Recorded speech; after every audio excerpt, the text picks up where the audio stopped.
Circling the Disney creation. You can widen your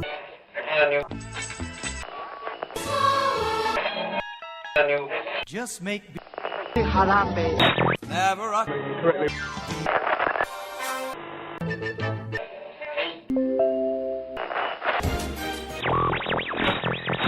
WDW Radio, your information station.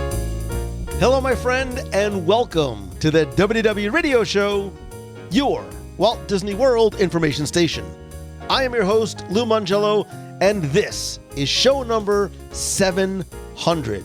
And together, as we have been since 2005, we're going to celebrate the magic of the Disney parks, movies, Marvel, Star Wars, and more here on the podcast, my weekly live video, events, blog, and more. Please be sure to join the community, subscribe to the podcast, and find everything else at WDWRadio.com. So I can't believe it, but here we are, still together after nearly 18 years, and at show number 700. And this week, I listened to and answered you as I take your questions and we look back on 700 shows and countless memories. Stay tuned for our Disney Trivia Question of the Week, where you can enter for a chance to win a Disney Prize package and more updates at the end of the show. And if you like what you hear, please share the show and tell a friend. So sit back, relax, and enjoy this week's episode of the WDW Radio Show.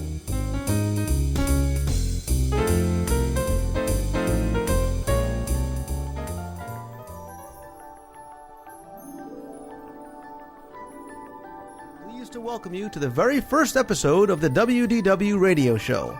I want to tell you a little bit about what I have planned and what you can expect on future shows. First, let me tell you that the website for the new show can be found at WDWRadio.com. There you're going to find show notes, links, a directory of past shows, when I get them up, the ability to listen to the show right from your web browser without having to download first, and links to the discussion forums at DisneyWorldTrivia.com, where you can log on, interact, and talk about the show. This podcast is going to focus primarily on Walt Disney World and feature some of the topics that I cover on the WDW Radio Show. I am your host, Lou Mangello, and this is show number 100. And this is show number 200. And this is show number 300. And this is show number 400. And this is show number 500. And this is show number 600.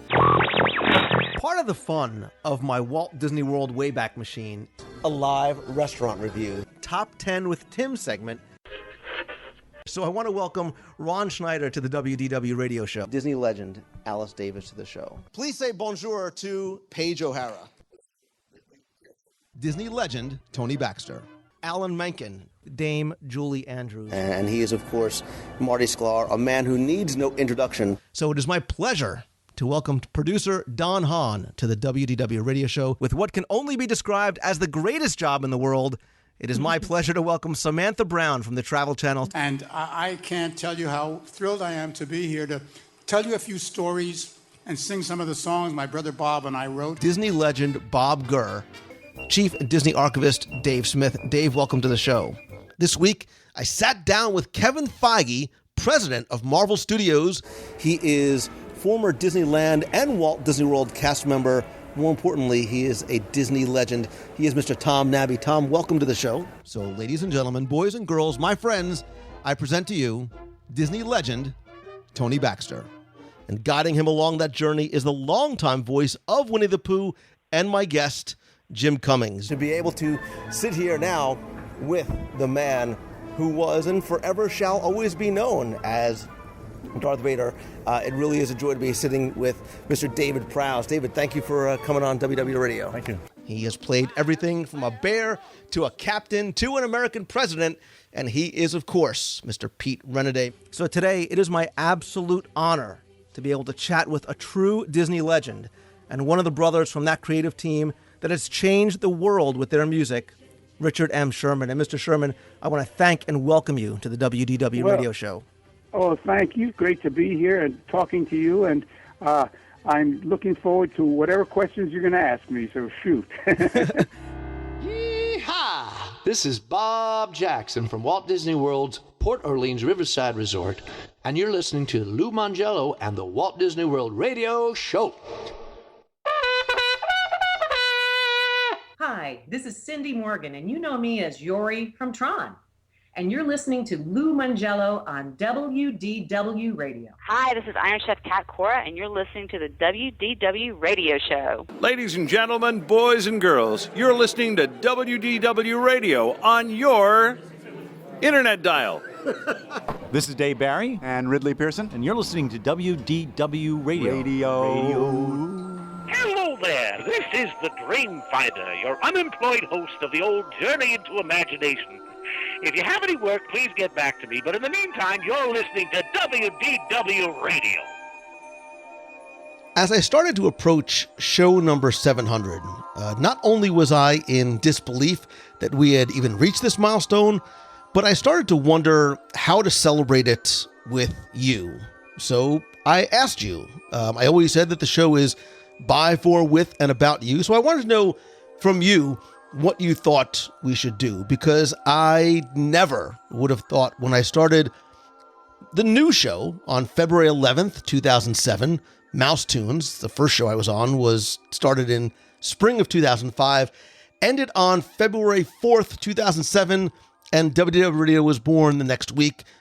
Certainly when I started, I never thought that we would get to 700. I didn't know that I would make show number 7, to be honest with you. But I did ask you, and I received a number of suggestions, some of them more interesting than others, in the Clubhouse as well as via email and private messages and Facebook posts. But a recurring theme that I kept on seeing and hearing was that people wanted to sort of like turn the tables a little bit and have me be the interviewee rather than the interviewer. And a couple of people said, and I'm paraphrasing here, said, Mangello, I've got some questions for you. And that makes this so incredibly frightening for me on so many levels and wildly uncomfortable for so many reasons. I also thought it could be fun. It also shows how much I trust you. So please be gentle. So since I couldn't answer every question that every listener might have, I decided to invite members of the WDW Radio Nation family to join me on a live call, as well as take some questions from the community via the Clubhouse group on Facebook, or some people want to leave a voicemail. So I invited the nation to a call, and this is what is going to happen. So here we go. What we're going to do is I'm going to call on you one by one.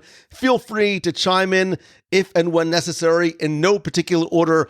If you have a question, let's get to it. Ray, go ahead. Okay. I'm going to ask a couple questions that are probably right in your wheelhouse. So wait, quickly first, introduce yourself. We're going to go straight to food. Wait, introduce yourself, because I've known you for a long time. I'm sorry. This is Ray Kastner. I currently live in Wisconsin, but I'm going to soon to be a Florida resident. Congrats. And you're old school, we're right? Finishing up a house. You go back to like forum days, right? Disney World Trivia forum days. Yeah. I might be the most senior person that's been with you as long as and maybe anybody. So yeah, I've been with you from pretty much the beginning. We're going to go straight to food. What is your favorite restaurant in a park, theme park? So we're tossing out Boathouse. We're taking that right off the table because we know that's what the answer is going to be. So what's your favorite theme park restaurant? You would think this would be more difficult than it is, but I actually have not just an answer, I have the de facto answer. Because if we're taking Boathouse out of the equation, in park and out, I think Takumite in the Japan Pavilion is far and away the best overall dining experience, not just in a Walt Disney World theme park, but in Walt Disney World, period. It is remarkable in terms of the quality of food, the presentation of food. I love the environment. The service is exceptional. I am super excited that it is opening up again very, very soon. If only there was anybody that I could find to go with me, Takumite is number one on the list. without. Okay, and then what is your secret or your hidden gem for a resort restaurant? A hidden gem for a resort restaurant. I'm repeating one that question. You love, but is like under the radar for a lot of people. You know, it's hard because there's not a lot really that's under the radar anymore. Although I will say the first thing that popped into my mind is Olivia's at Old Key West. I think Olivia's does not. Couldn't agree with you more. Yeah. I think especially for like breakfast and lunch, I think Olivia's is a really, really nice place to go. It's usually not very crowded. They have great dishes, great service as well. You're right there by the water. So I'll go with Olivia's. Thanks, Lou. Thank you. Andrew Milan, you are next. What's up, Lou? Andrew Milan, Charleston, South Carolina. I've been following Lou since, 2007 probably. Looking for a Disney podcast and came across it. It's been a fun ride. Thank you, brother. Question would be, with all the technology that's come over the last 50 years, you've seen a lot of attractions.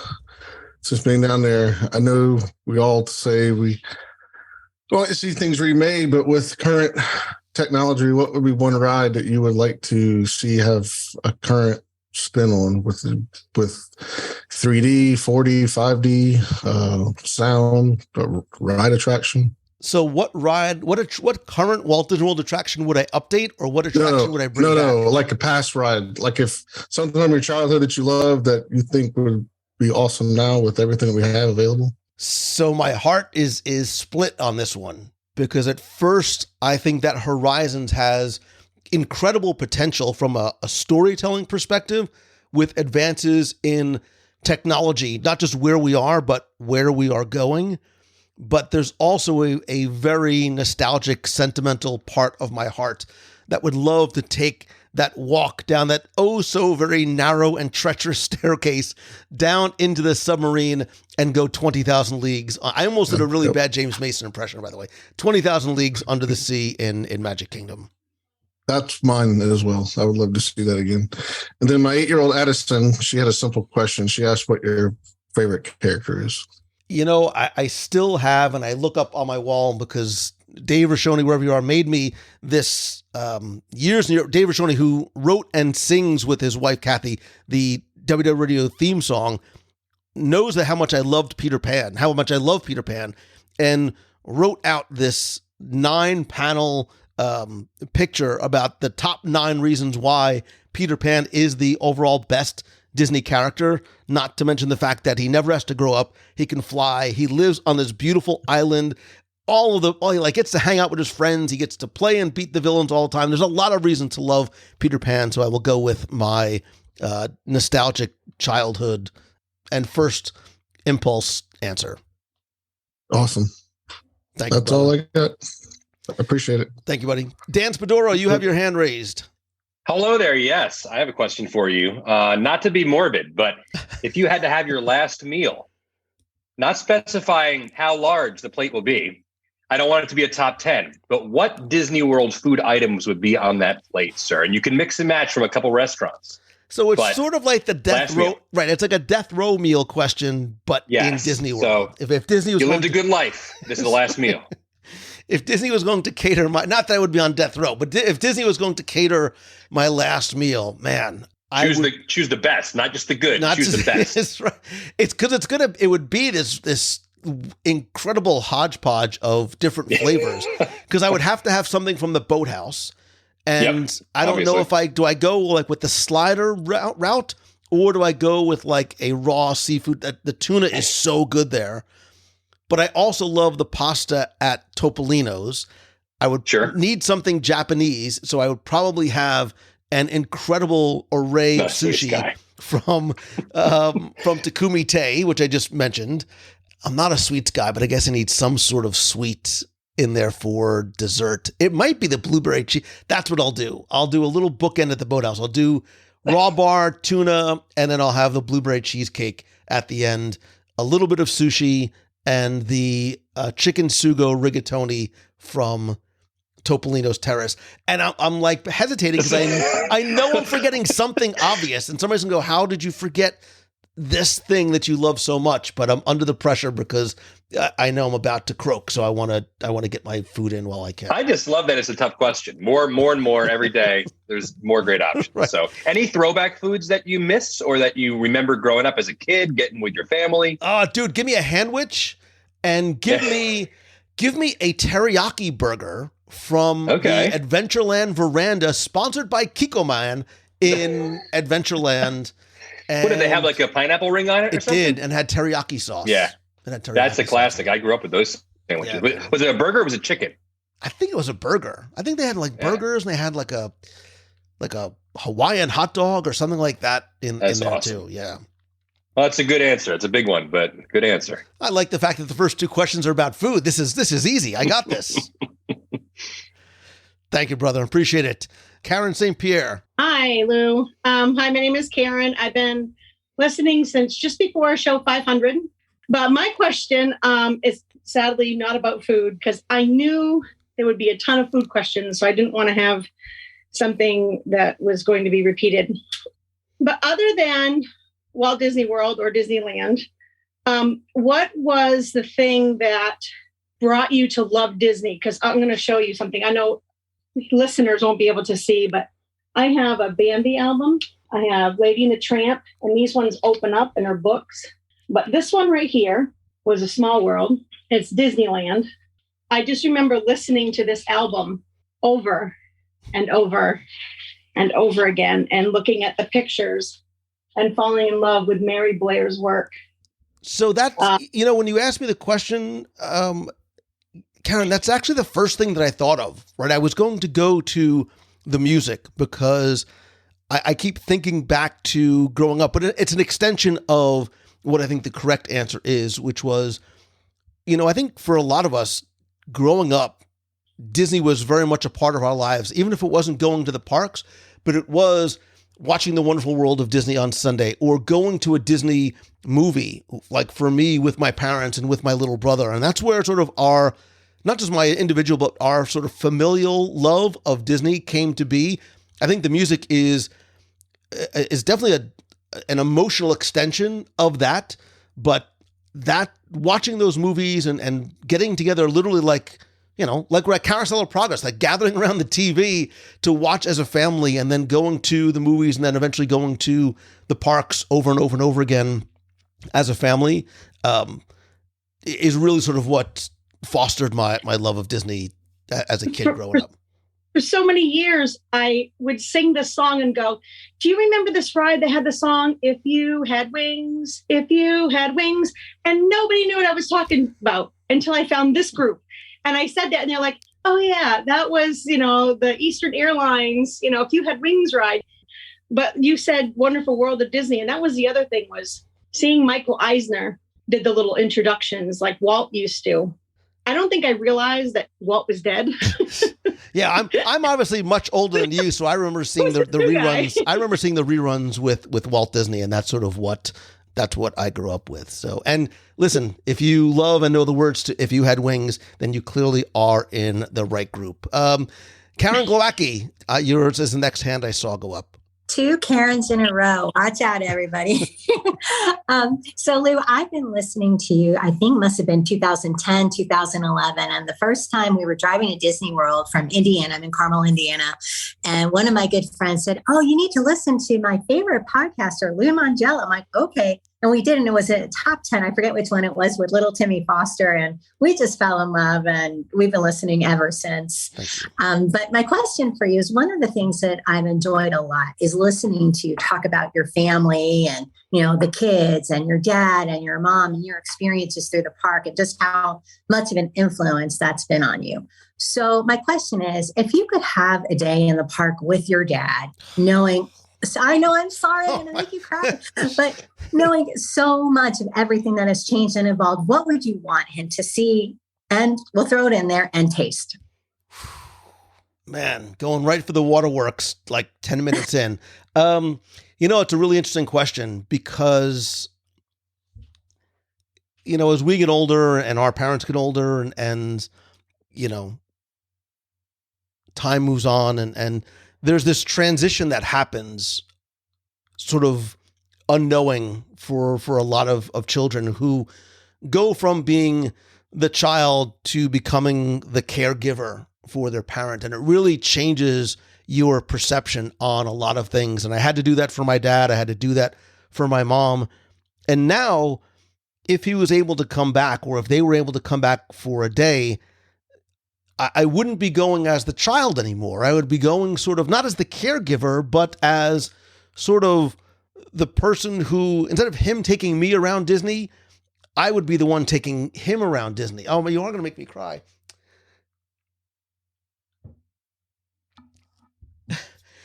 Because I wouldn't be here if it wasn't for him, right? And it wouldn't even matter like where we went or what we rode, or dare I say even what we eat, although I would take him to Boathouse. Just being able to walk that park with him the way that he did with me and my brother, I would give anything for. That's a great question. And I'm sorry I wasn't expecting that. So, yeah, thank you for that. I never sort of really thought about what that would be like. So, although Dad, I'm sorry, I could not put you on my shoulders the way you did. Somehow I have a picture of my dad. He has me in one arm, and he has my brother, who's 6 years younger than me, on his shoulders, walking around Tomorrowland in what I have to imagine is incredibly oppressive heat. I'm assuming it's 1976 because we all have these funky 1970s red, white, and blue hats on. So, yeah. So thank you very much for that question. Lisa Noto Glassner, you too have your hand up. I do.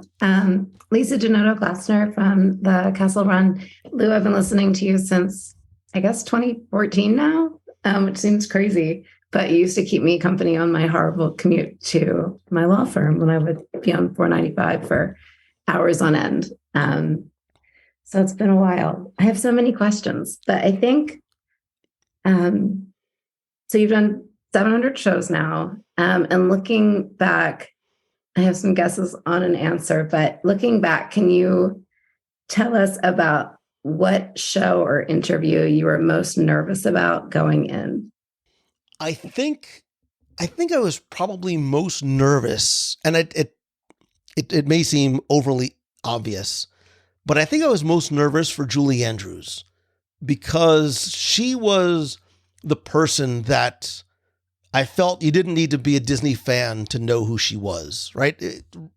Richard Sherman, it's like interviewing your grandfather, is like the nicest man on the planet. And he means something to us, right? Because we're Disney fans. But when I first interviewed him back on show 80, again, it was even before he was sort of out in the forefront, thanks to Disney and D23 and events like that. But Julie Andrews, who, when I reached out, I never thought I would have a chance to get. Her people told me I had like 15 minutes max. And I think, 45 minutes later, we were still chatting. I literally remember I was living in Naples in a rented house. I had taken one of the extra bedrooms, which was incredibly echoey due to the high ceilings. I literally hung on the walls, to give a sense of behind the scenes. I hung on the walls huge blankets and like moving blankets to try and deaden the echo. And when I knew that I was going to be able to speak to Julie Andrews, I cleared the house. Like, I gave my family $20. I'm like, go get something to eat and don't come back until I call you. And I had like 7 different recording devices going just in case, because I didn't want to lose it, because it's a once in a lifetime opportunity. And to make reference back, the lawyer in me, I always think it's so important to be prepared. And if you're going to have a guest on your show, you better believe, like, you have to be incredibly well prepared, right? To show them the respect of them giving you their time. So I prepared a lot for the show, to talk to her, try to be as professional as possible until the very end, when we sort of stopped recording and I just, fanboyed a little bit. And I won't do my Julie Andrews impression again, because I'm sure I've done it on the show before. But when she said, "Oh, Lou," my little brains fell out of my, I can't help it. It's like my favorite story. Because that was the one, like, I could tell my mom, I interviewed Julie Andrews, and she would know exactly who I was talking about. So that was I can't believe I got to do that moment. So. Can I quickly follow up and ask, like, with the passage of time and experience and people that, like, we've lost along the way, alive or dead, is there any interview that you wish you could go back and revisit or sit down with the person again? So I will edit. I think everything that we go through is a lesson. Ages ago, and forgive me that I don't remember what year it happened, I was able to track down Thurl Ravenscroft. And it was very, very difficult because it was, again, it was almost like pre-internet. Like, there was no sort of way to easily find it, but I did. I found out where he was, and I was able to speak to his caregiver, his nurse, whomever it was, and arrange time to speak with him like 7 or 8 days later. And after I had spoken with her, he passed like 3 days after that. And I will always, like, strike while the iron's hot. My father used to say, eat your macaroni while it's hot. Like, I'm so sad that I didn't get that opportunity to capture his voice and share it with other people. And again, to talk to somebody whose work I just loved and appreciated so much. So record everything. Record everything, because you don't know if you'll get a second chance. So thank you. Thank you. Elizabeth Meemkin. Hey, Lou. Hey, everybody. My name is Elizabeth. I have been getting email updates from Lou since 2007, and I've been in the Facebook group for, I think, as long as it existed, but I only started actually listening to the podcast about a year and a half ago, and I listened to all of them in about a year. So they're all very fresh for me. And my question was... That's a lot of Lou. Woof. It was a lot of Lou. I have a very long drive, so it didn't seem so bad. But my question is, when you first started your partnership with Miss Becky Menken, did you expect for it to be this long and, important? Man, there's so many ways I can answer this. And Becky's literally like shooting daggers, like, okay, Mongello, let's hear what you have to say. I remember the moments that I first met Becky and sat down and spoke with her on a table off to the side at an event up in the Northeast. That was sort of the beginning of a conversation that I had. And I will tell you that incredibly fortuitous meeting and conversation with Becky led me to have one of the most difficult conversations I've ever had to have. Because when I met her, I was dating somebody else, meaning I was working with another travel agent who was very nice, was very, very kind to me and had a great relationship. But when I talked to Becky and dug a little bit deeper in conversations with her, I saw that there was not just great opportunity in terms of things we can do together, but a great, hopefully long-term partnership that we could have. And I explained that to her, and I told her, I'm seeing somebody right now, but if things change, I'm a very loyal person. I'm a very, very loyal person. And I literally remember being at work. I used to be the chief technical officer for a medical imaging company when I was still living in New Jersey, and I closed the door to my office and I shut all the blinds, and I was talking about being nervous. I was sweating. I had such nerves calling her and explaining to her that I needed to, move on. I found someone else, and I was crying. Like, I was crying because she was a good partner, but I knew that Becky and the way she does business and who she is. I have to pretend that Becky's not here. I literally can't look at her. I knew that the person that she was and the way that she does business would not only be mutually beneficial in the short term, but I just had, sometimes you meet somebody and you just have a feeling that it's the right thing to do. And as difficult as that conversation was, a lot of the things that have happened since that time and today wouldn't have happened without my relationship with Becky. So It was all worth it. And I'm not going to even ruin it with a joke. Becky's in shock. Wait, is she crying? No, she's not crying, but she's in shock. Thank you for that, though. Thank you. What year was that? That's got to be 2008, right, Becky? Is it 2007, 8, somewhere around there? I think it's maybe 2007. It has to be 2007, or I think it was 7. I think it's 6 7 was when we talked. 7 was when 7 was what happened because we did our first cruise. I think in 2008, maybe 8. Yep. Mm-hmm. Wow, it's been almost 15 years since our first cruise. I know, isn't that amazing? That's crazy. Talk about not knowing where certain decisions and choices might lead. I never could have expected. So, well, when was episode 1 recorded of the show? February of 2007. Wow. Yeah. And again, that's not including the Mouse Tune show that I had done before that, which I did starting in spring of 2005. So it's coming up on 18 years of podcasting, which is funny. Like when I go to conferences, like I go to podcast conferences and I'll be talking to people and say, oh, when did you start podcast? I'm like, oh, I started back in 2005. And they go, oh, you mean 2015? I'm like, no, man, I mean 2005. Like I know I'm the old man in the room. So again, even with show 1, I never could have expected. So Matthew Woolley. Hi, Lou. Hi, everyone. I'm Matt Woolley. I'm another Jersey guy. So I wanted to ask Lou a question about that. I know on a lot of our nation calls, we always talk about certain things you miss from back home. What's one Jersey thing that you would want to bring down to Walt Disney World, and where would you put it? So I would have said bagels, but we're starting to get some good bagel places, right? They've got the right water. They're doing it right. They're literally like importing the water down here. They have pork roll and it's like 5 minutes away. So it's sort of inside the bubble.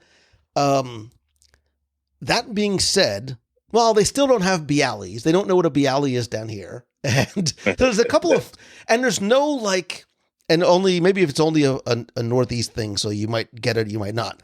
There's no like Italian pork store that you can go and get sandwiches and freshly sliced meats and cheeses and like the wet ricotta ball. Oh my God, it's so good. And now that I'm thinking about the holidays, this is like when you would normally go. And there's no like really good Jewish deli down here. You would think with so many people migrating from the Northeast, they would be everywhere, but I guess everybody is retired. That being said, I would love we don't get a lot of fall and winter down here anymore, but if we could get like just a couple of weeks of fall, maybe some leaves changing color every so often, it would be nice. It would be nice. All right. But yeah, I don't, I had great memories growing up in New Jersey, but I will tell you that when I moved down here, and actually when I moved, because I was in Naples first for a couple of years, and then after my father passed, then they moved up here because I was still 4 hours away from where Walt Disney World was. When I moved to where I am now, which is, and it's not just because I'm behind the castle, but to be perfectly transparent, this is the first place in my life since I was a little kid that it's the first place that I felt like I really belong, and that it's where I was supposed to be. And there was a moment when I came here and I found this area and I found like a church and I found all the things that were important to me. And I'm like, this is where I'm supposed to be. And it is. This is the most comfortable I felt since I was a little kid. So thank you. Thanks, Lou. Yeah. Dan, do you have another question? Yeah, I do, sir. Kind of a throwback. Our family moved down from Jersey as well 6 years ago. I was just searching my Gmail to see the first instance of Lou Mangello. We were Facebook friends July 26, 2008. Wow. I had gotten married that fall to my now wife. And it's funny because unlike Elizabeth, I haven't listened to every episode. I fully admit. There's some gaps in the history as the kids have, taken over. But One of our comment threads back then was talking about Gary, meeting him at the wine library, Gary V. Yeah. So I'm sure Gary and many others have been an influence on. You're your own man, and Gary has his own warts and all too. But like, what other influencers or people in the social space, as they've built kind of a personality and a group around them, have you taken influence from? Who's really inspired you on your journey, even outside of the Disney space, and why? So it's interesting because, so first of all, the word influencer wasn't even a word back then, right? Like it wasn't a thing. Just like the word social and media weren't together. I first met Gary at a conference. We were both speakers at a conference in Las Vegas. God, it's got to be That's awesome. 2006, 7, somewhere. And I remember being in the audience and watching this guy on stage and how dynamic and authentic and genuine he was. And I ended up finding out later that we actually grew up like a couple of miles from each other in Edison. He was in Edison, I was in Plainfield, but like right down the street from one another. And there was something about his genuineness and his passion. And then obviously Gary became Gary. I read his book multiple times, and it really sort of spoke to me. And Crush It? Which one? Was it Crush It? Yeah, the very first one. And then he had Jab, Jab, Jab after that. Yep. But I had met him, a couple times and spoken to him a couple times. And it probably had more seeing what he was doing and this thing that he loved, or, he talked about wine, I talked about Disney, but they were sort of parallel in a way, right? Talking about this thing that we loved and just having your own style and way to do it. Obviously, Gary and I talk very differently about the things that we talk about, but it comes from an authentic place of passion. In terms of other influences, I just had this conversation with somebody the other day, and I know that this is like the lame answer, but it's true. I never realized what an influence my parents were. And what I mean was not as my mother and my father, but my parents always were, and I didn't realize it at the time, that they were always entrepreneurs, right? Which I didn't know even what that word meant, because when I was a kid, if you were an entrepreneur, in air quotes, you were a bum. It meant that you were unemployed. But, my dad was an attorney. My mother ran my uncle's, neurosurgical practice with, but they always had something going on the side, right? And this is, I think, where I learned about entrepreneurship without realizing I was learning about it, because they had an antique store. They had a store in the flea market. They had a bagel store. They had all these different things going on the side. And it wasn't about the money, right? They just loved doing these things. So I spent every weekend in the flea market, and I spent every vacation in a car going across the country, sitting in front of antique stores for hours at a time, doing estate sales. But I was learning about what entrepreneurship was without them ever sitting me down saying, this is entrepreneurship. And two, Walt Disney is the ultimate entrepreneur. The $40 and a suitcase is the ultimate entrepreneur, passion-driven, not give up story. So if there are influencers in my life, that's, those are probably the people that I would call had the most influence. Awesome. Great question, man. Thank you. Jeremy. Hello, everyone. I'm Jeremy Chappell. Been listening to the podcast for several years, but only got involved in the Facebook group probably in the past year and a half. My question is, I was wondering, what attraction in Walt Disney World do you think you have probably the most personal connection with, or most sentimental connection with? So maybe it's not even your favorite ride, but I take it like I get on the Carousel of Progress, and it takes me back as a kid with my parents, just because my mom really liked that one. So I guess the question is, what attraction really would do that for you? That's a great question, because on one hand, I think about my kids and the first time I took my kids, and through no pre-planning of our own, both of their first attractions that they rode was Pirates of the Caribbean. And one, if not both, slept through most of it, which fine. It doesn't matter because it was more about for us than for them. Then I go back to thinking about going with my parents or going as I was growing up. Again, attractions that aren't there anymore seem to be the ones that pop into mind first. 20,000 Leagues Under the Sea, Mr. Toad's Wild Ride, like we loved. If You Had Wings, my dad loved that attraction, not just because it was free, but I can hear that song playing in my head. I can see that grainy video of the fisherman and the fish that kept on growing and shrinking and the speed tunnel and all of those different scenes and coming out. And this memory is vague at best, but when you came out of when you came out of If You Had Wings, there was an Eastern Airlines travel agency kiosk there because they wanted you to sort of come out and be like, whoa, we can travel to all these exotic destinations. Let's just book it right here. It's like a bounce back offer on Disney Cruise Line without actually going on Disney Cruise Line.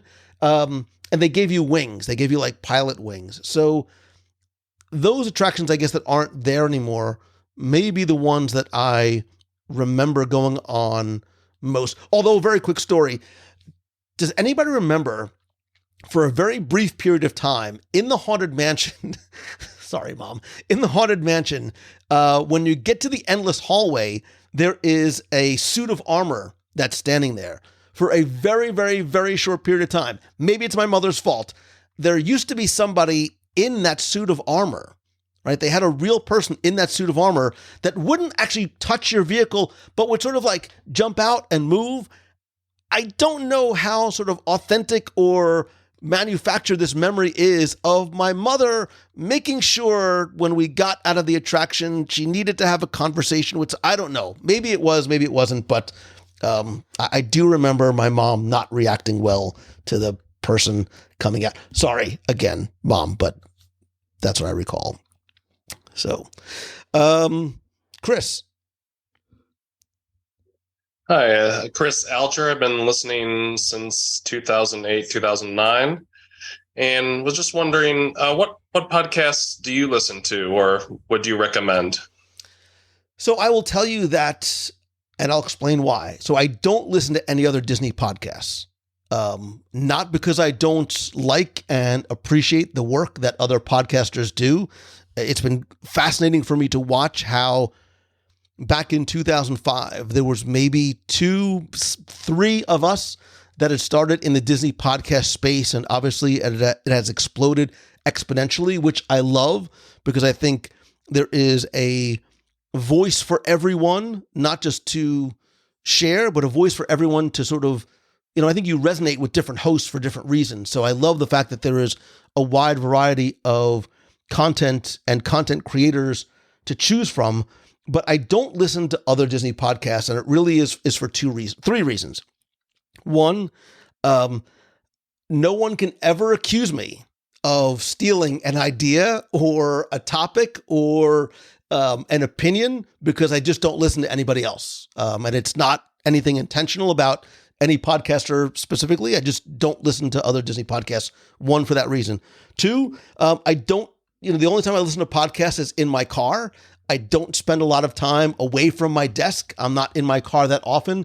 And when I do, 3, when I do listen to other podcasts, they're usually business related or completely unrelated entertainment wise. So I'll listen to business, entrepreneurship, sometimes I almost called it a book on tape, sometimes an Audible book. For a while, I would listen to a couple of different podcasts about Lost, the TV show Lost, because that is and was sort of my mental sort of escape and break. So when I would go and pick up my kids from school, which I don't do anymore, which is why I'm not in my car as much, that's the kind of stuff that I would listen to. But it would also sort of give me sort of a mental respite from thinking about Disney all the time. Did that answer your question without being specific?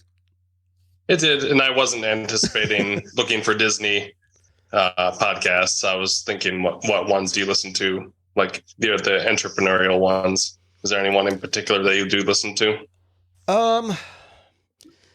It's funny because I don't have one in particular because I bounce around a lot because ones that I listened to 5, 7, 10 years ago didn't necessarily continue on, right? Pod fading is a real thing, and longevity sometimes is an issue for podcasters in terms of having a show that can, go 10 to 15 years. I'm afraid that if I start listing one and then I don't list other, I'm going to feel bad that friends of mine who are podcasters, like in the business space, I would accidentally omit. But I will, what I'll do? I will take a screenshot of the podcast I subscribe to and I'll post it in the Clubhouse. How's that? Sounds good. Thanks. Cool. Thanks, brother. Stuart Boyles. Hey, Lou, and Nation friends. So I've been listening for a while. I don't know how long. Time has lost all meaning to me. My big question is, can you talk to how #ChooseTheGood came about and how it's affected your life and what you do? That's a great question. I don't remember when. I know that it was, I think it was either like a Wednesday night show or it was a podcast I was recording. And I can't speak to what specifically prompted it, but I think it was, look, I'm a very positive person, not just on the show and about Disney and things, but just in general. And sometimes we see it on social media that there's just so much negativity going on, and it sucks the life out of people. It does for me, right? I try and avoid that as much as possible because it does. It's an energy suck, all that negativity. And I realized over time, and when it fell out of my mouth, which is exactly what it did, it sort of fell out of my mouth as I was doing the show or doing the live, that I realized that there is good to find in almost anything, right? Nothing is perfect, and I get that, and I'm, I sort of unapologetically maybe look at certain things with rose-colored glasses, although I acknowledge when things are wrong and things aren't perfect. But if I'm going to, for example, spend my money to go to a restaurant, a movie, whatever, I don't want to be miserable, right? I want to try and find something good about it, whether it's the people that I'm with, something funny that happened, the drink, the appetizer, whatever. And I sort of choose the good sort of happens, like I said, accidentally in terms of trying to find something positive in any situation, because I do believe that as toxic as negativity can be, I think that positivity has equal, if not more powerful, ability to be contagious. And look, I know that me and my show and the way that I am is not for everybody, and I'm okay with that. Like, that's cool. And that's why I said earlier, having hundreds of different Disney podcasts is great, because there's something and somebody for everybody. But it's who I am. I like talking about the things that make us happy about going to this place. And those of you that know me on a more personal level know that that's just the way that I approach things. And, I feel like I'm happier for it. So I'm not sure if that answers the question. I don't even know if I know the answer to that question, but it's just an extension of this conscious and subconscious way that I approach things. And hopefully it's had some sort of positive ripple effect on other people as well. Real quick, I can actually say that for me, it is actually a get up in the morning, have to put on that hat of looking at the world through the Choose the Good lens, right? It's an active thing that you have to do, or else you just get sucked in by all the negativity. So. And I think choosing to sometimes distance yourself from negative people, as hard as that might be, is, for me, that works too. Or trying to help people that maybe are like that, and maybe to see things a little bit of a different way as well. So, Caleb Joshua Hill, you're back.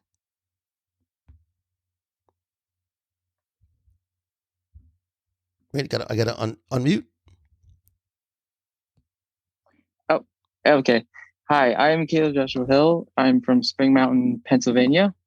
I've been listening to the show for about 4 years.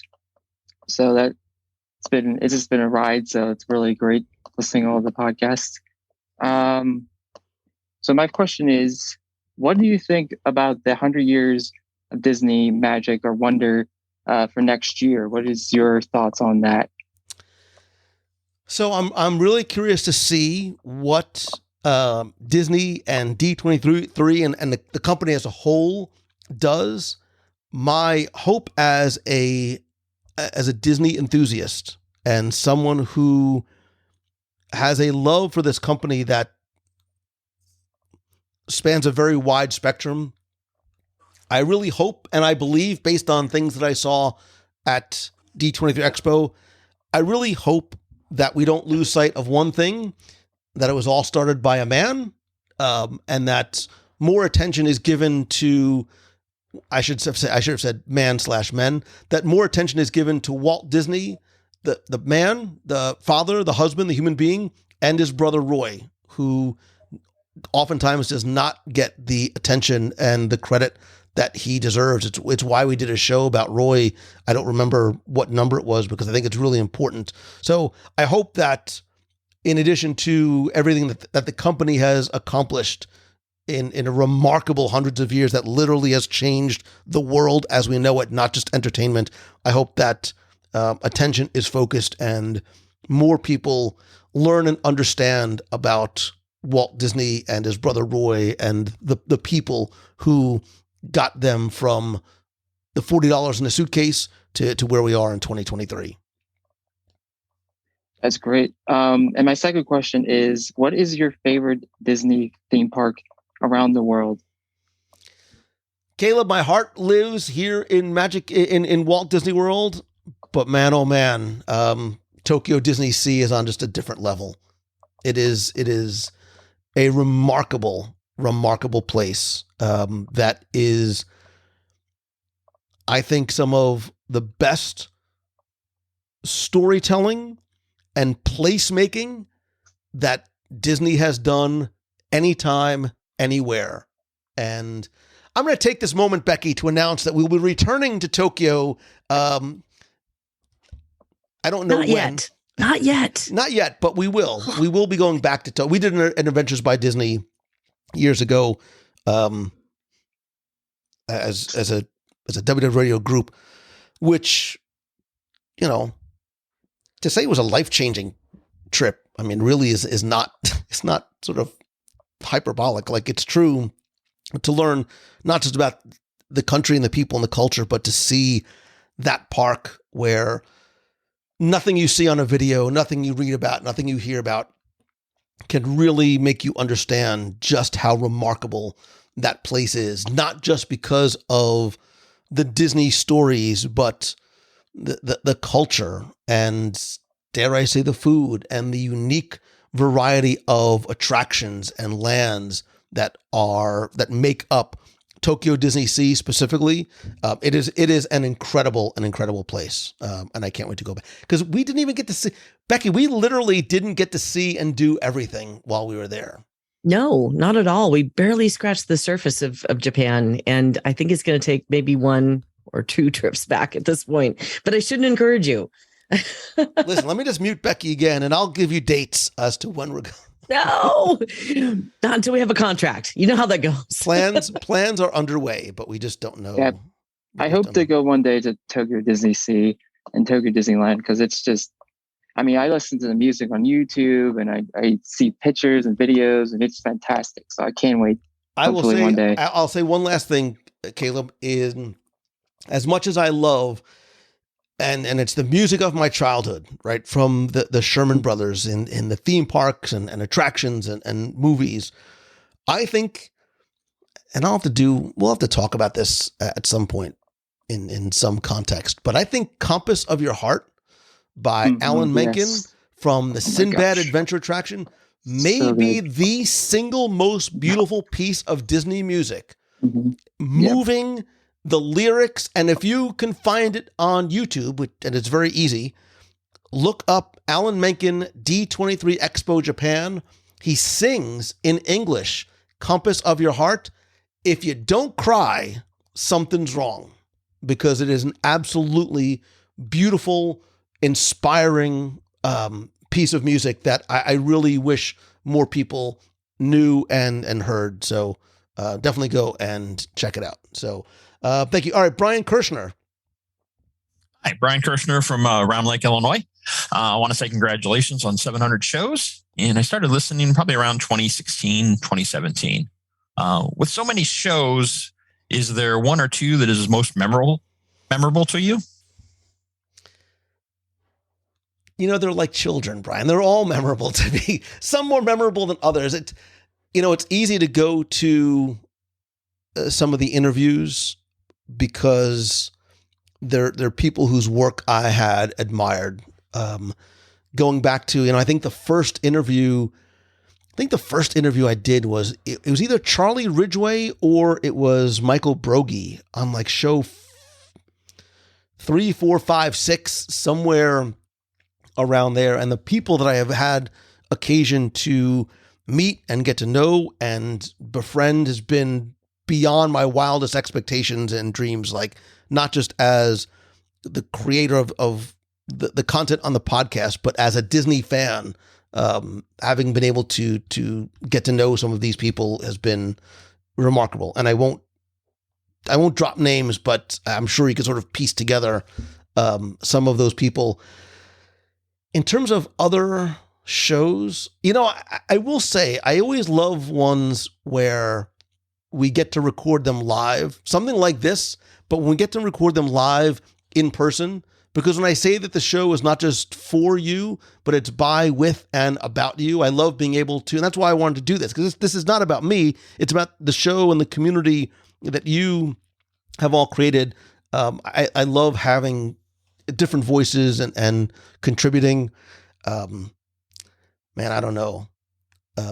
That first show, though, was 6 minutes of torture. But other than that, I can't remember. I can't sort of speak specifically to any other ones that... Because again, if I start mentioning one, then I'll feel bad if I don't mention others. All right. Anybody else? Ray, you got another question? Yeah, kind of a follow-up to Lisa's question. Your interviews are usually are so thorough and well-researched and professional. Outside of maybe the Julie Andrews interview, was there anybody that you interviewed that you were worried about fanboying on?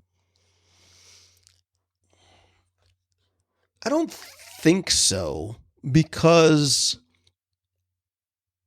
I take what I do, like, look, we talk about Disney World and Disney parks, but I take what I do very, very, very seriously. And I hold myself to a very high standard.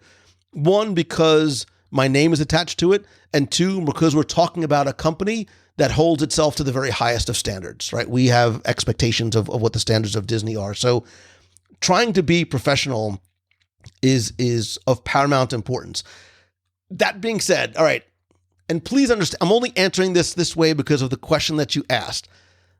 Again, this is not about me, but I've had remarkable opportunities as a result of this, and I've made friends who are my friends for life. Again, growing up, I did not have a lot of friends and never thought that I would have a circle of friends like you and other people in the community.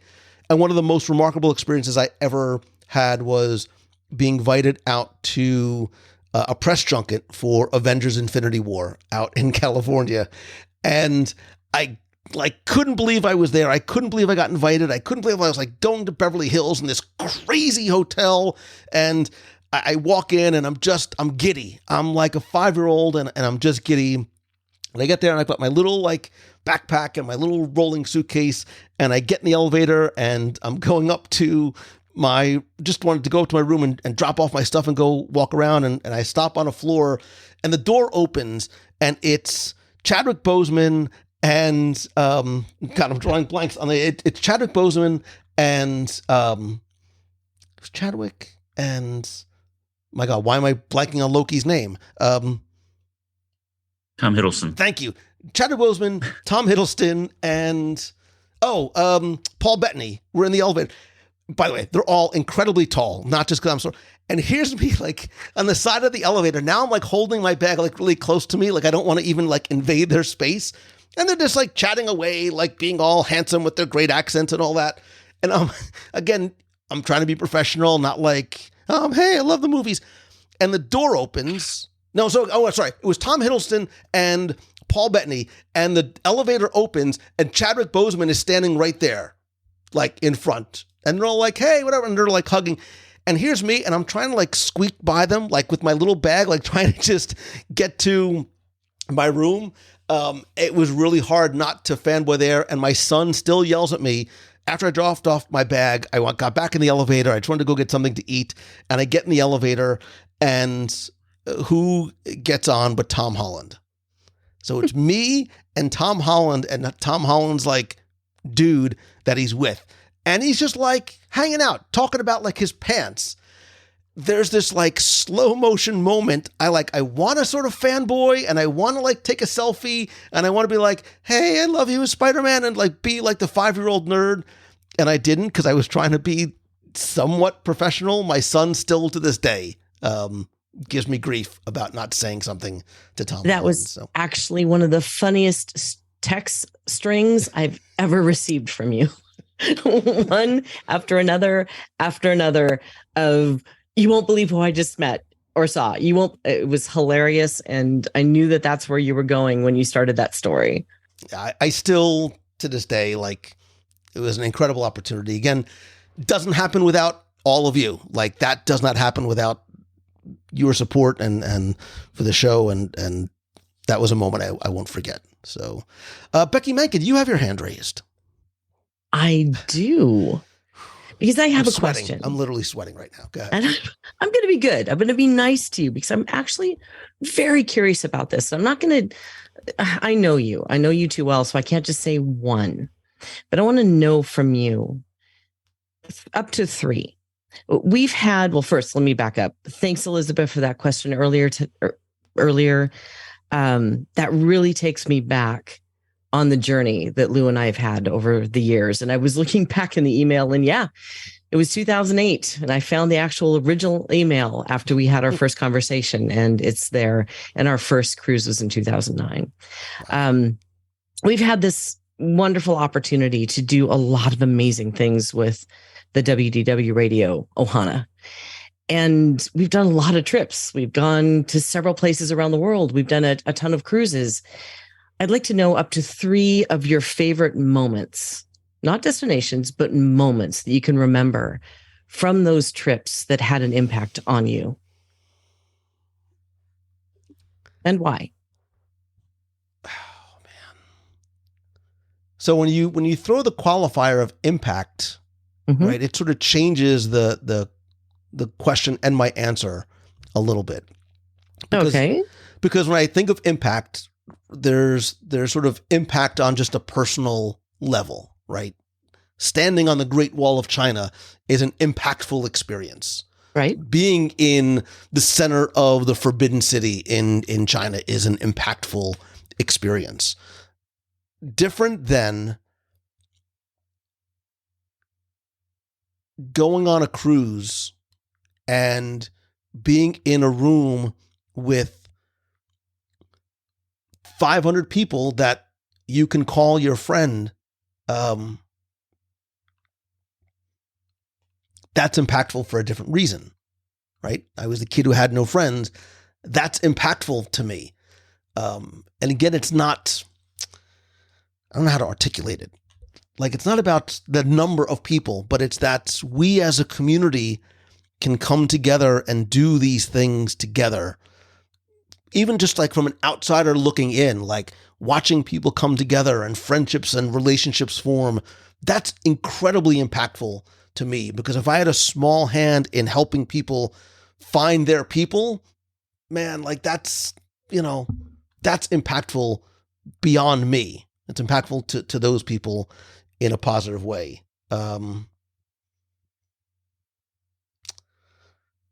Impactful moments of things that we've done together.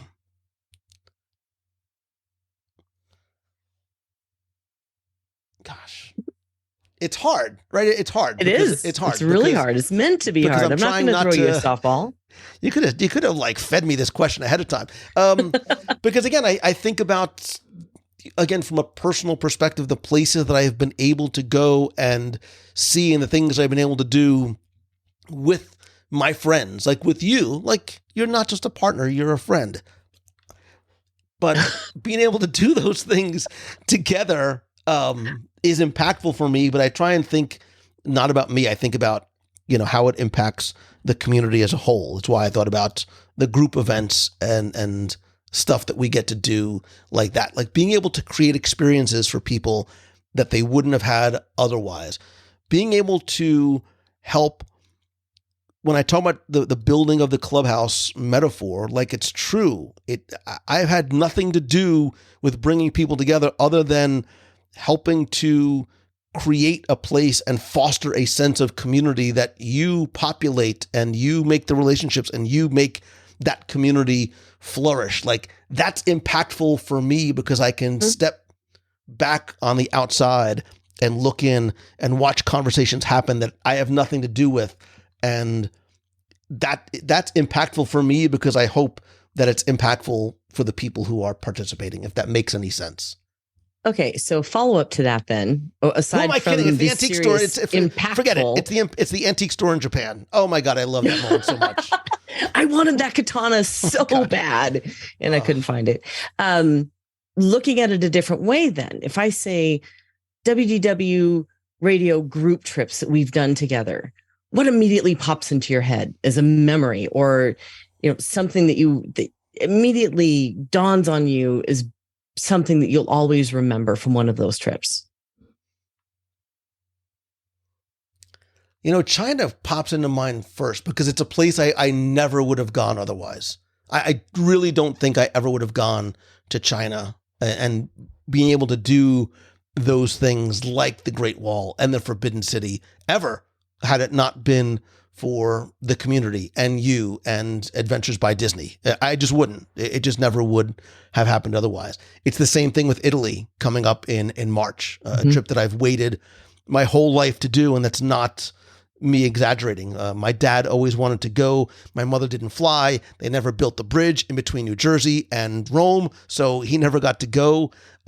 It has been a bucket list trip for me personally, like to see certain things, like to go to the Vatican and to go to the Sistine Chapel is something that I have felt that I've needed to do for a long time.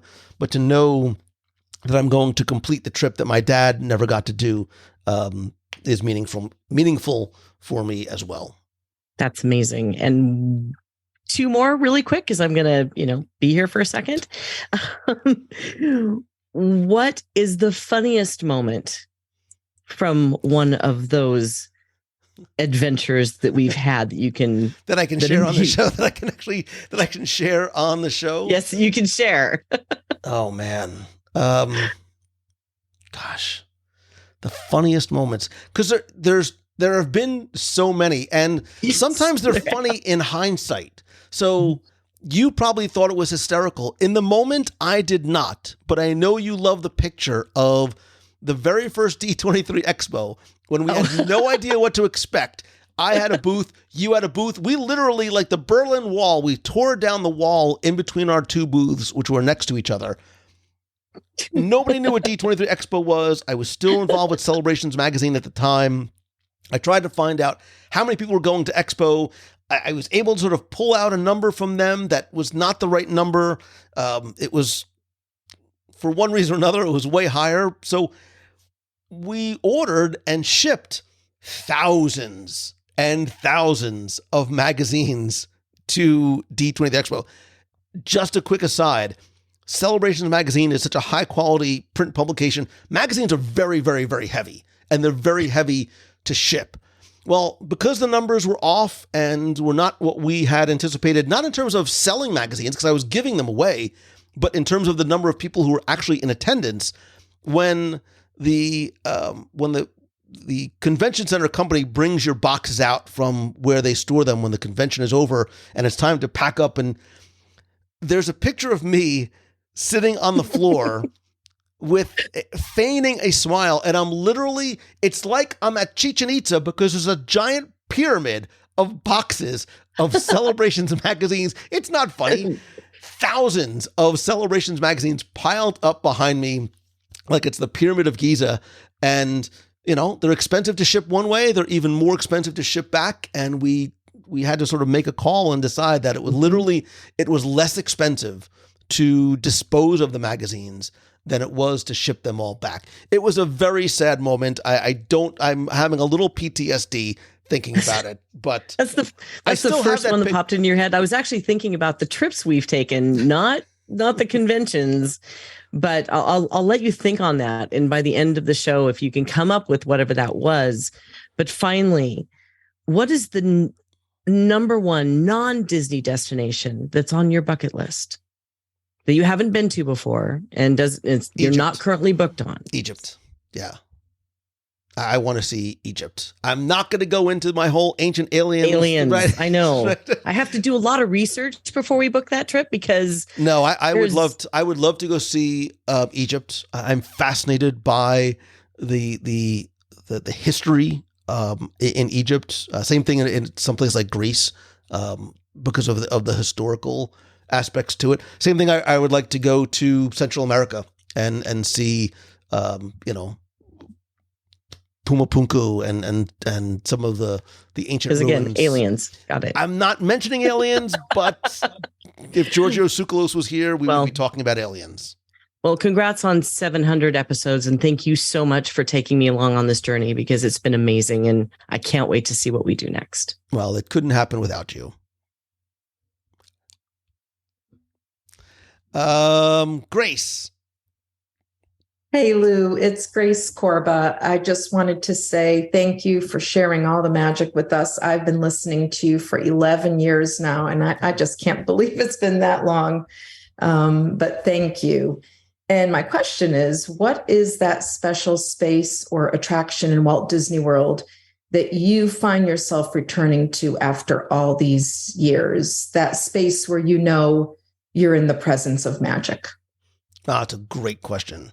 And because you phrased it that way, it alters my answer a little bit, because I have spaces that I like to just go to, right? It's no surprise when I talk about going to the Japan Pavilion in Epcot, sitting among the bamboo forest and hearing the music and the waterfall and the koi pond and looking down at the promenade is one of my favorite places in a Disney theme park anywhere. But there's something special about Magic Kingdom. And there is something special about finding a spot on Main Street and watching the world go by a little bit. And I'm an observer more than anything else. And I love watching the dynamics of families. I love seeing the expression on people's faces. I love watching big, strong, tough dudes walk in with their daughter dressed as a princess on their shoulder and just bawl and just weep at the sign of the castle, because there is something special about this place. And I will wave that flag hard till the day I die. As many times as I've been, I still think, especially in Magic Kingdom, there is something. It's called Magic Kingdom for a reason. And maybe I am a total crazy person and nerd, and that's fine. I embrace it. But sitting on Main Street and hearing the horse-drawn carriage go by and that ragtime music and the castle off in the distance and Walt and his window and all that, there's something special right there. Thank and you. The boathouse. Who am I kidding? It's also the boathouse. And the chicken tenders on Disney Cruise Line. But I'm digressing. All right. Anybody else? Any other last couple of questions? There's a couple I want to take from I'll give you a chance to raise your hands. Let me see. I know you're not a sweets guy. Wow, there's a lot of those. Jim Zakareski. I think that's it. Reflecting back on 700 plus shows, what was the aha moment that helped you pursue your passion for Disney and switching careers? I don't know if there was I'm going to answer these like rapid fire. I don't know if there was a single moment, but there was a moment that I came to the realization that I needed to go from where I was in New Jersey to be where what I do is. Like I couldn't keep going back and forth from Orlando from New Jersey to Florida, not just because it was ridiculously expensive, but I had, a young daughter at the time. And when I realized and said, like, I think this is what I need to do. And before my wife had the word yes out of her mouth, I was downstairs packing because I didn't want to give her a chance to think about it too much. That was probably the single moment. Kevin Lively, he says, is the grease tape real? It is a yes or no question. I will just say yes. It is hermetically sealed and will come with me to my grave. Jim Orhosky, again, somebody who's been with me since the beginning. This is actually a great question.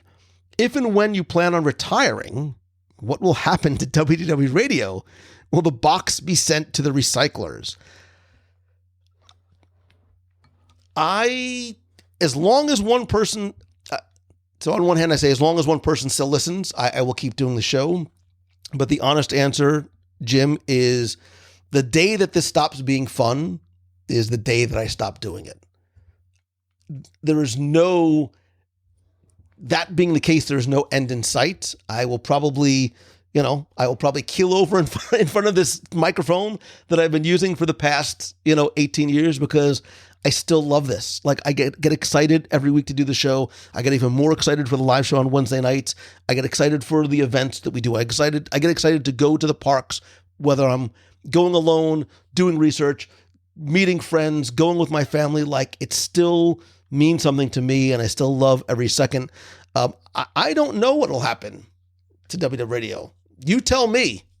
Like, you tell me what happens. I don't. Everybody's like, well, is your son going to take over? I don't think he has any interest or intent on doing so. So, I don't know. I need to consult an attorney. I don't know. I don't know what happens to the show when I go. I would be interested to hear from you guys what should happen to the show when that. Now I'm worried. Like, is something wrong with me? Like, does Jim know something that I don't know? Like, is this my farewell show? I'm looking at you on Zoom to see. You're laughing. So you guys know something. Karen is laughing hysterically. So she knows something that I don't know. Let me see. Wow, there's a lot of questions about food and a lot of questions about Grease. What role did I play in Grease? On what day will the Grease tape be released? Does that surprise you? Really? I mean, let's think about this for a second. I'm not asking. Lori Ann Montgomery, are you okay when we come up if you want to sell? Lori, I'm a hugger. Bring it in. Selfies or yes.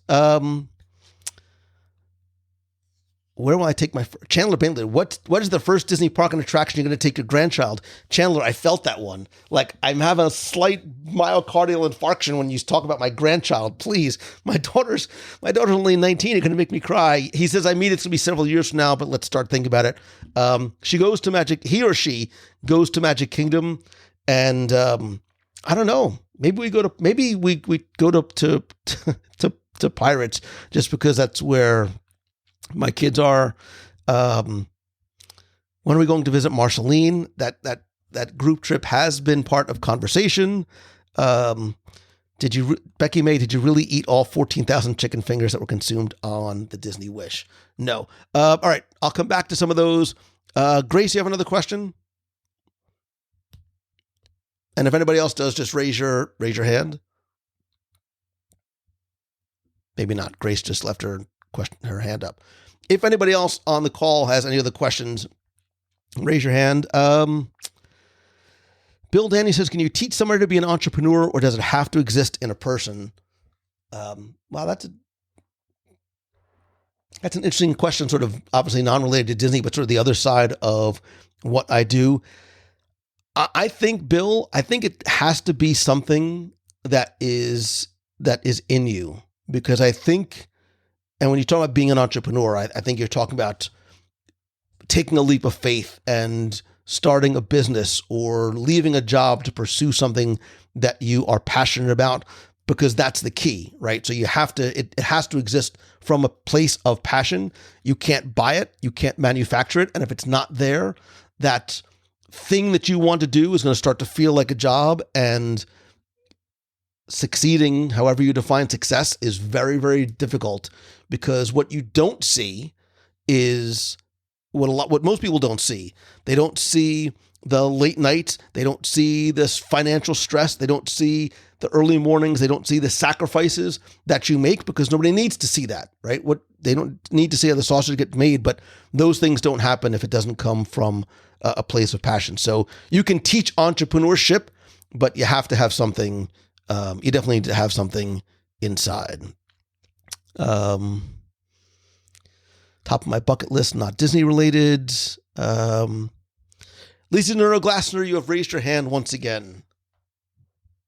Well, I didn't want to interrupt the questions from the rest of the clubhouse, but I thought maybe a nice way to wind up, or a note to, I don't know, finish on, but to reconnect on is, Becky was talking a lot about, group trips and special memories and things that you've done on group trips, but, you've kind of blazed this path for yourself and all of us, starting at the very beginning, and have created so many different opportunities for yourself and your family. And there's just really cool things that you've been able to do along the way. So I'd just be curious to hear, what is the one sort of opportunity or thing that's crossed your path that has come out of all of this that stands out the most to you? I think I'm going to answer your question in a relatively circuitous manner, because I'm thinking about it as I think what has happened has been completely unexpected, right? This all started with a personal challenge, because I was always in the service business, right? I had an IT consulting company. While I was practicing law, I had this idea for making a book. It was just a challenge. Can I write a book and can I get it published? I thought that was the complete end game. And all these other secondary and tertiary and beyond have happened as a result from it on the Disney side. And as time has gone on, other businesses for me have developed as a result, in terms of, speaking professionally, not just sort of sharing my story on stage when I first started going to conferences to learn, but speaking consistently, not just at conferences, but working with businesses and going to schools, which I love, because I love sort of hopefully impacting and inspiring young kids as well. But it's made me realize, right, because out of those things, the Momentum Workshop was born, the retreats were born, the one-on-one coaching and all that stuff. So there's this other sort of side of my business. And it's made me realize in hindsight that, and I didn't recognize it at first, but this is what I think, that what I've always wanted to do is help people, right? When I practiced law, I was a plaintiff's attorney. I wanted to help people who needed help. I wanted to help people who were in trouble. I started doing IT work because I wanted to help people be more efficient in their business by networking their computers, by developing a website, by being more effective in what they were able to do. I wanted to help people by sharing this idea that you can turn that thing that you love into the thing that you do, and let me help you along the way, because I didn't have that. I didn't have somebody. Yes, my parents were incredibly supportive and things like that, but I didn't have anybody to help guide me through those things. So the very long-winded, and I'm not even sure if correct answer to the question was, I've learned that my goal, and maybe the reason why, God put me where he put me, was to help people in whatever way I am able to do that. Whether it was, originally was trying to have a better experience when he went to the Disney parks, or, be better in your business, or more importantly, I think I really want to help people just overall in their personal life, not just in their business as well, because as entrepreneurs, the two are so incredibly intertwined, as I'm sure you know, your business and your personal life, and the happiness that can come from both. It's about what I was expecting as an answer, so that's perfect. A part of me feels like you could have been talking about anything and this would have happened. Like it works really well because Disney has sort of a community and a fandom and a solid location where we can all come together. But, whether you were talking about like 1970s and 1980s stuff or Disney or whatever it was, it feels like it could have manifested in the same way because of what your underlying intent has always been. And I never realized it was my intent until later, right? Until sort of the hindsight being 2020. So hopefully, because somebody in I'm trying to find it. I had copied a number of questions from the Clubhouse, and somebody had asked me a question. Jennifer Smith said, "What is the legacy you want to leave the world?" Which is very heavy, and it's very, very deep, but it's also very profound. And I think it's important. And as we get older, words like legacy start to creep into your mind and into your vocabulary. And there's the legacy that I want to leave, like for my kids, in terms of hopefully what they have learned and what they will grow to become. And then there's a legacy from all this, and the simplest answer I can give is I just hope that I have had a positive impact on the lives of people that I've touched in whatever form that is. So, and Dan says, "Hey, don't kick the bucket anytime. Don't kick the bucket anytime soon." I'm trying. I'm really trying. I'm eating healthy-ish. It doesn't matter. Becky said we need to start planning show 1000. Now I feel that heart attack coming again. We start to read show 1000. Let me see, 300 times. It's not that far away, really. It's if you like think about 6 years. It's like 6 years. Listen, it from your lips to God's ears that I'm still here, and anybody's still listening in 6 years. Yeah, some of these are much longer questions that I'm not going to have time to answer. Like, why am I really not a sweets guy from Drew Pike? I think that's really it. And maybe the legacy question is an appropriate way to sort of round out this Q&A thing, which I hope doesn't come across as self-serving. I really did it because so many people have asked me over time and had posted in the group, but because this show and this community is very much not about me. Like, people ask me all the time, like, what's the show about? And I'm like, it's not about Disney. It's about people, and it's about friends, and it's about extended family. And people sometimes, especially when I go to conferences, ask me things about like numbers and stuff like that. And like, I don't care. Like, if you know me well, like, I don't know my numbers. I don't care about my numbers because I don't care about how many people are listening. I care about who is listening. I worry who is there and how I can help you and how I can serve you and what the show does for you, and that you're there for the right reasons. And I just want you to know that I put love into everything that I do. And I mean that when I talk about our family. And that's what we are. Like, people always say, like, you can't choose your family, like your family chooses you. I don't, like, they say you can't choose your family. And I agree and I disagree, because I think sometimes your family chooses you. And I feel like I have been chosen to be part of this incredible, warm and loving and caring and thankfully drama-free family. So thank you for choosing me. And I always want WDW Radio to not just be a safe and happy and welcoming and positive place and escape. And to your question before, like, long after I'm gone, I hope that the community that you built and that you nurtured can continue to bring people joy and maybe a little bit of inspiration. And without getting sappy again, I am profoundly grateful for the love and the gifts that you give me just by being here and by being my friend. So thank you. 700, show number 1. None of this happens without you. I truly love and appreciate you. Thank you, everyone who is part of the call from the WDW Nation tonight. You don't know how much you being part of that additional extended community means to me, and listening home, in your car, wherever you are, we really are friends. And if you know me, you know that this is true, because when we do, it pays out. But we really are friends, whether we have met yet or not. So thank you. I love you so very much. And thank you. That's it. That's all I got. There you go. And you only cried a couple of times. That was pretty awesome. Let me tell you something. These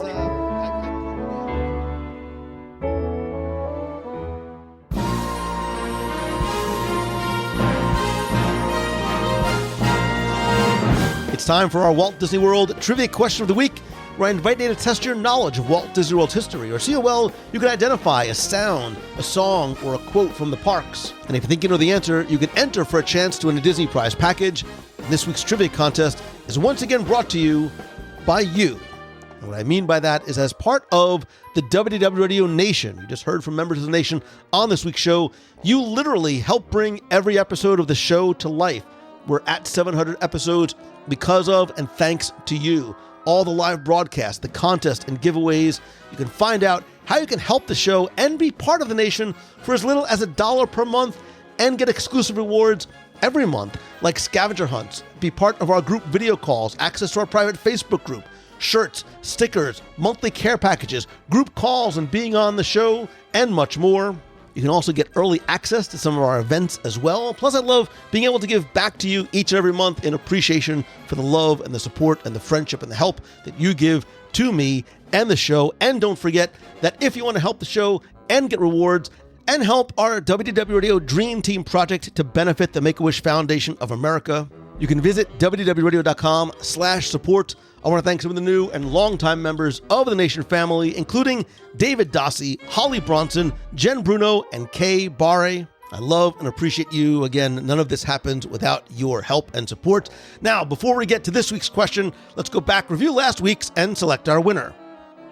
So last week I asked you to tell me, what is the name of the fictional Gold Rush era mining town that Big Thunder Mountain Railroad in Walt Disney World is set in? Thanks to all of you who entered, got this one correct, and knew that the answer is Tumbleweed. And you can see evidence of the town's name a couple of places in the queue and on the attraction, including when you see the guy in the bathtub and Cumulus Isobar trying to keep his carriage above water.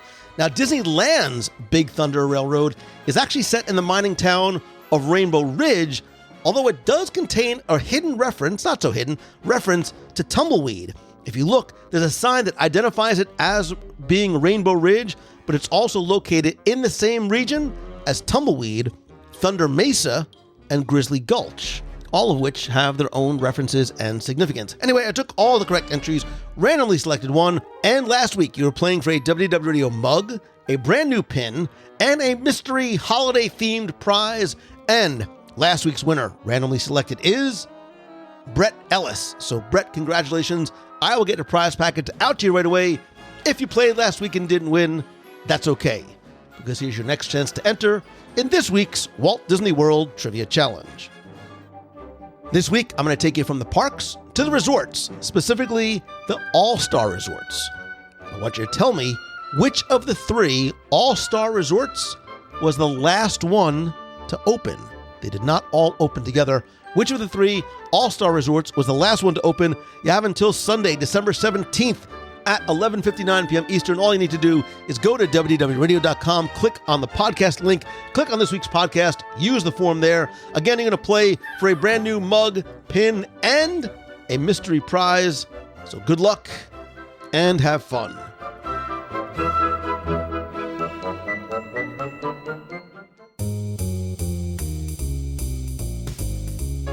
That is going to do it for show number 700. Again, I cannot thank you enough, whether this is your first episode listening or your 700th. I appreciate you so very much. None of this happens without you, and I invite you to come be part of the community and conversation by becoming a member of the WDW Radio Clubhouse on Facebook at wdwradio.com/clubhouse.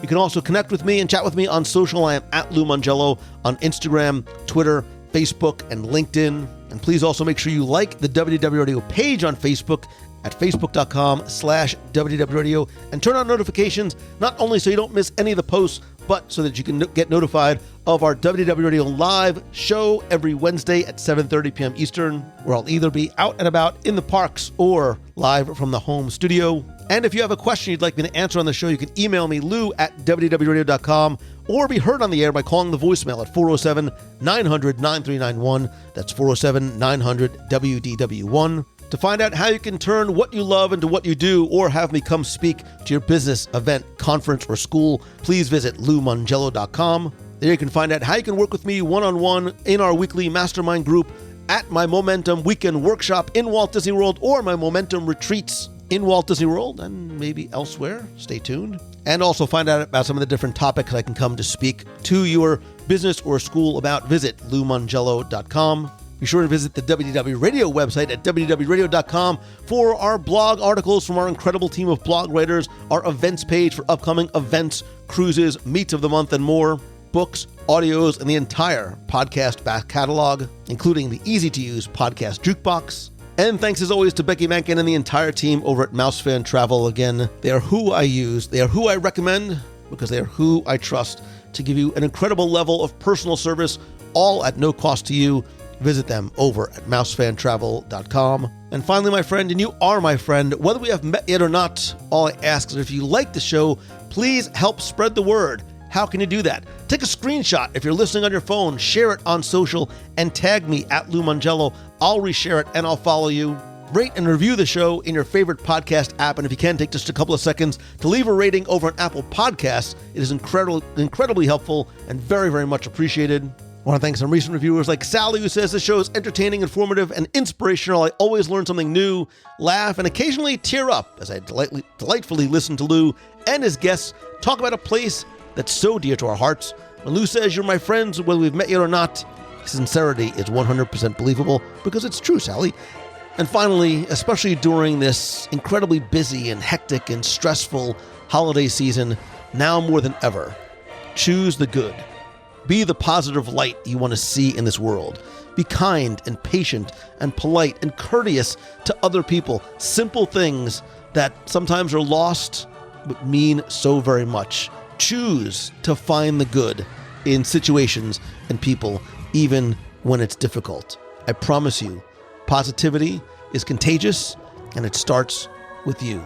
Thank you, thank you, thank you again from the bottom of my little nerdy, excited, Disney-loving heart that it is, for 700 episodes, for incredible memories, and a life that I never could have imagined. We may never have met yet, but it is thanks to you, and that does not go unnoticed and unappreciated. If there's ever anything that I can do for you to say thank you and to show my gratitude, please reach out and let me know. So until next time, I hope that this truly is your best week ever. See ya. Hi, Lou and the WDW Radio family. I just wanted to call and say congratulations on episode 700. As I'm sure many other people will say, this show and the community has had a huge effect on my life. And I think it's absolutely wonderful, and you're a wonderful person, and thank you for everything you do and for entertaining us weekly and otherwise. And congratulations again. This is Kate Wallace from New Jersey. Bye-bye. Hey, Mr. Lou, it's Tim from Mequon, Wisconsin. My friend, congratulations on show number 700. I've easily been listening to your show for well over a dozen years. You and I met for the very first time in 2014, and that was the first step in you helping me just make a difference in my life. And now I can call you friend, and it's all because of the radio show. So congratulations, 700 episodes. You have got to be proud. And believe me, my friend, we are proud of you. And here's to the next 700 episodes. Congratulations. Bye-bye. Hey there, Lou. It's, as I used to be known in the early days of WDW Trivia, Disney 05, or now just Jim Orhosky. I've been here since your very first show. It's really the only Disney podcast that I've consistently listened to all these years. And the community has grown from it. Just an amazing group of people, too. So congratulations on 700, my friend. We'll see you for the next 700. That's a lot, though, isn't it? Hi, Lou. This is Samantha Booth from Pittsburgh, Pennsylvania. I just want to say a big congratulations on show 700. That's amazing. And I just want to thank you for being who you are and for giving of yourself, for sharing your enthusiasm and your passion and your knowledge with all of us. You are a force for good, and you're bringing the Disney magic to so many. I also want to say thank you from my son. He also loves your show. He and I like to listen together in the car when we're driving, and it just really brings joy into our week. Thanks, Lou. Congratulations. Lou, Drew Pike calling for the Pike family. Just to say a big old thank you for everything that you've been doing for all these years. Been listening for 5 of those, and we would never have the Disney experiences that we have now if it wasn't for you and the effort that you put into it. Thank you so much. Keep up doing a great job. Congratulations on 700. Talk to you soon. Bye. Hi, Lou. It's Laura from Rochester, New York. I sent you an email a while back and told you that I was catching up from episode 1. Just wanted to tell you that I am caught up now. Now I have to figure out what else to do with my time other than binge on WDW Radio. Looking forward to more podcasts. Hope to see you when I'm down there in February. Take care. Bye. Oh, Lou Mangello and WDW Radio. This is Casey calling. I have listened to you for years. Congratulations on show number 700. You are a legend in the podcast community, a legend in the Disney community. And I think that word perfectly sums up what you do, community. I am thankful to call you a friend. I am thankful to call you a mentor. I am thankful to have enjoyed 2 momentums with you thus far and get to listen to your voice on a regular basis and Disney out and geek out with you. So congratulations on number 700. And here's to many more, my friend. Hi, Lou, and hi, everyone in the WDW radio community. I just want to say congrats on episode 700. I'm so excited to listen to it. I know, obviously, this will come after that, but I just wanted to say what a wonderful thing it has been to be a part of this community and to have finally joined the community over on your Patreon. It has been so amazing getting to connect with people on a deeper level, and you have meant so much to me and my family this past year. So happy holidays. I hope everyone has a wonderful season, and congratulations again on episode 700. Hello, Lou. This is Trent Williams from Knoxville, Tennessee. Just want to call and congratulate you on episode 700, and here's to 700 more. I just want to let you know that I listen to your podcast every single day at work, and I appreciate everything you've ever done. Have a good one.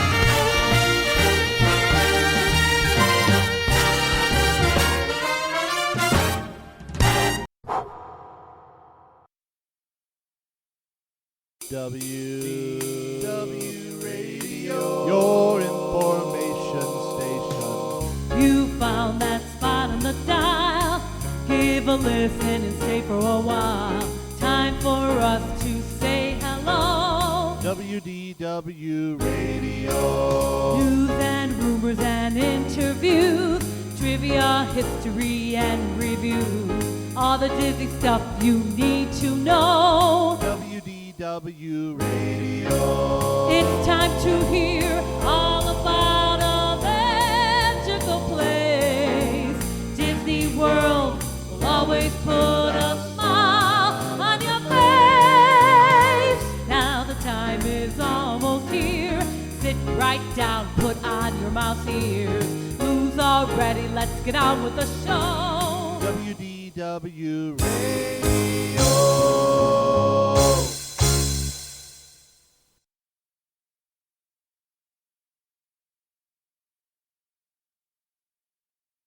Helpful hints to really make the most out of your vacation. So for the first time of hopefully many, Becky, I want to welcome you to the WDW Radio Show.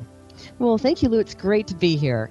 Before we get started in the emails, like I said, I wanted to kind of introduce everybody to you and the company a little bit. So can you tell us a little bit about you and Mouse Fan Travel? Sure. I have been actually a vacation planner or in the vacation planning business for almost, believe it or not, 10 long to help create some magic. Cool. Well, let's go ahead and let's start getting right into the emails. And I'm going to give you trial by fire with the first one because to me, there's nothing more important about Walt Disney World than food. So I'm going to hit you with a food question first, and we'll see how you do and see if you pass muster. Uh-oh. The first email comes from John Thomas Cloys in Georgia. He says, Lou, love the show. Keep up the good work. I wanted to ask you if you had any suggestions on good restaurants to go to at Disney besides Coral Reef Rainforest Cafe, Le Cellier, and Cinderella's Royal Table. All right, Becky, people have heard me ad nauseum talk about my restaurants. Of course, I'm probably going to interrupt you and chime in. Anyway, tell me what some of your super agent restaurants are that you really enjoy for families. That is so going to come back to bite me. I can just tell. Well, I can't get the mental picture out of my mind of you with the big S on your chest, but nevertheless, go ahead. Well, let's see. They specifically talk about the baby sister and the 5-year-old sister, and of course, dining is a really personal with either thing. of those choices. And don't forget beaches and cream. Well, yes. It's all about the food, Lou. It's all about the food. Forget the food. It's all about and I'm not an ice cream guy, but you give me a No Way Jose, and I'm good to go. That's what got me through the 2008 half marathon was on No Way Jose the day before. So, Becky, thank you again. Thank you, Lou. It's been a pleasure, and I'm looking forward to being part of your community.